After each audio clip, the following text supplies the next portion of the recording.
कि कुंभकर्ण का वध राम भगवान के द्वारा हुआ।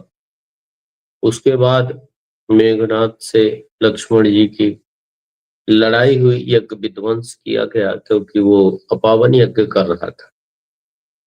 इसके उपरांत रावण पुनः युद्ध के लिए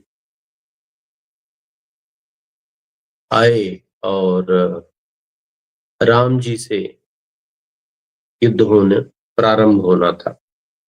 तब विभीषण जी पहुंचते हैं और कहते हैं कि प्रभु,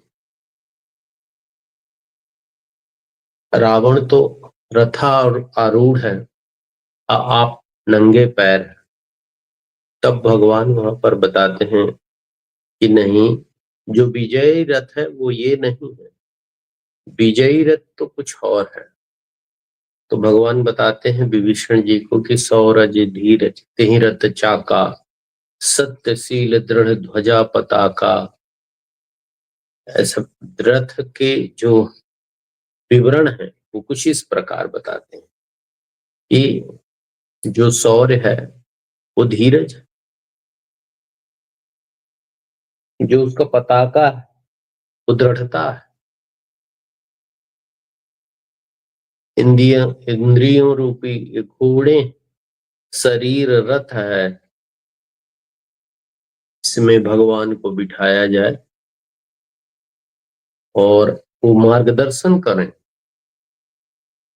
तो हम उनके बताए हुए मार्ग पर चलें तो विजय जरूर मिलेगी। तब ब्रह्मा जी के आदेशानुसार मातल जो इंद्र देवता के सारथी हैं वो रथ लेके पहुंच गए। रावण ने देखा और अनुमान किया कि इंद्र देव ने हमारे साथ छल किया है, पर युद्ध के बाद हम देखेंगे। युद्ध हुआ, भयंकर युद्ध हुआ और उसमें एक दूसरे की तरफ से बढ़िया प्रतीकात्मक, मतलब जो एक दूसरे का विरोध होता है वो बराबर युद्ध हो रहा था। समझिए, जब शरीर ही राम के चरित्र मन से हो रहे हैं आध्यात्मिक जगत में, तब उसे समझें युद्ध कैसे हो रहा है। हमारे विचार मोहमय विचार, काममय विचार, क्रोधमय विचार और ज्ञानमय विचार, विवेकमय विचार, जानकारी जामंतमय विचार, सुरतिमय विचार, अनुराग रूपी विचार, ये अलग है और वो अलग है। अब कोई साधक हो, कोई ऐसा जानकार हो जो इन विचारों को अलग करके और ज्ञानमय विचार, विवेकमय विचार, सुरतिमय विचारों को महत्व दे और काम क्रोध लोभमय विचारों का को महत्व ना दे। जिनको जीव महत्व देगा, जिनको विभीषण जी महत्व देंगे, वो वही विजयी होंगे।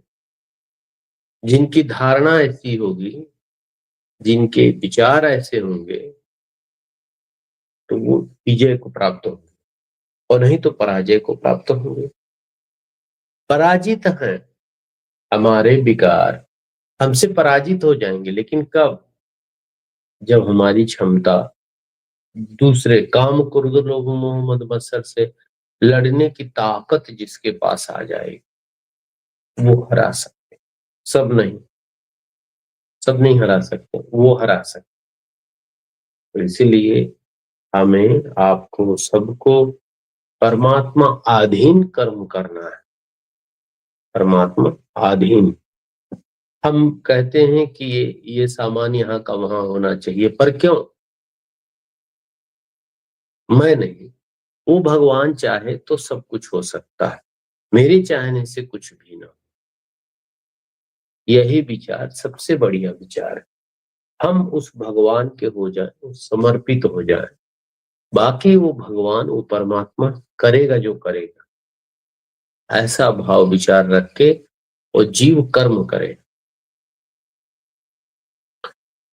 तो उसे विजय मिलेगी। रावण भी हार जाएगा, जो त्रिलोकपति, तीनों लोकों में उसकी विजय थी, वो भी हार सकता जाएगा। तो सोचिए कितना कितना महत्वपूर्ण विचार। सरल नहीं है पर असंभव भी नहीं। हम धीरे धीरे उसे जान सकते हैं और जान के उस पे हम चल सकते हैं। लेकिन हाँ, ये तभी संभव है जब हम उधर लगने के लिए तैयार हो जाए। हमारा मन तैयार ही नहीं होता है त्याग करने के लिए, विचार ही नहीं होते हैं त्याग करने के लिए। शुभेच्छा सुविचार न तनुमानसा। सुविचार, शुभ विचारों का मैं विचार करता है साधक। शुभेच्छा, शुभ की इच्छा करता है। सुविचारणा, उन विचारों को बार बार मंथन करता। सुविचारणा तनुमानसा, तन में मान जो है उसे खत्म करे। तनुमानसा, फिर सत्वा पक्ष, सत्य का पक्षधर बन जाए और सत्य को ही माने, सत्य में ही चले। फिर इसके बाद जब तनुमानसा, फिर सत्वा पक्ष, शुभेच्छा सुविचारणा तनुमानसा तत्व पक्ष, असंशक्ति, पांचवी है असंशक्ति, पदार्थवान असंशक्ति, आसक्ति से रहित जो साधक हो जाए, जो आसक्ति से रहित हो जाए, वो भगवान का भजन कर सकता है,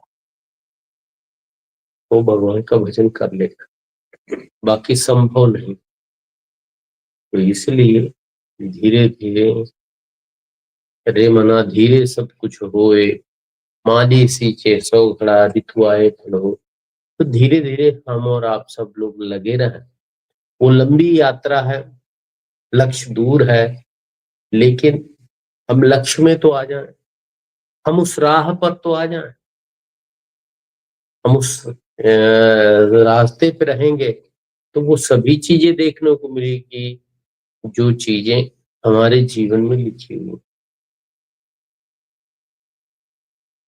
तो धीरे धीरे ही सही पर लगे रहो।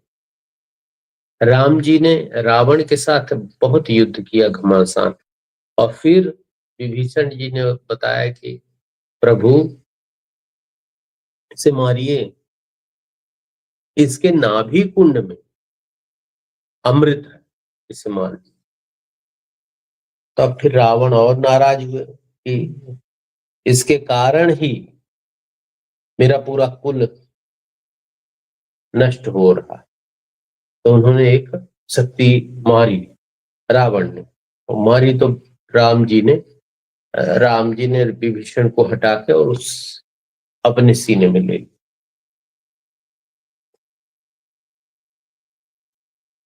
तो इसका मतलब यही होता है कि हम भगवान को अगर समर्पित हो जाए तो भगवान हमारे समस्त विघ्नों को स्वयं हरण कर लेते हैं, स्वयं ले लेते हैं और हमें निष्पाप और निष्पाप और मुक्त रूप प्रदान करते। तो इसी तरह हम लोग सुनते समझते रहे। गुरु भगवान का आशीर्वाद मेरी शुभकामनाओं के साथ। शुभ रात्रि। हरिओम। श्री राम, जय राम, जय जय राम। ओम श्री सतगुरुदेव भगवान की जय।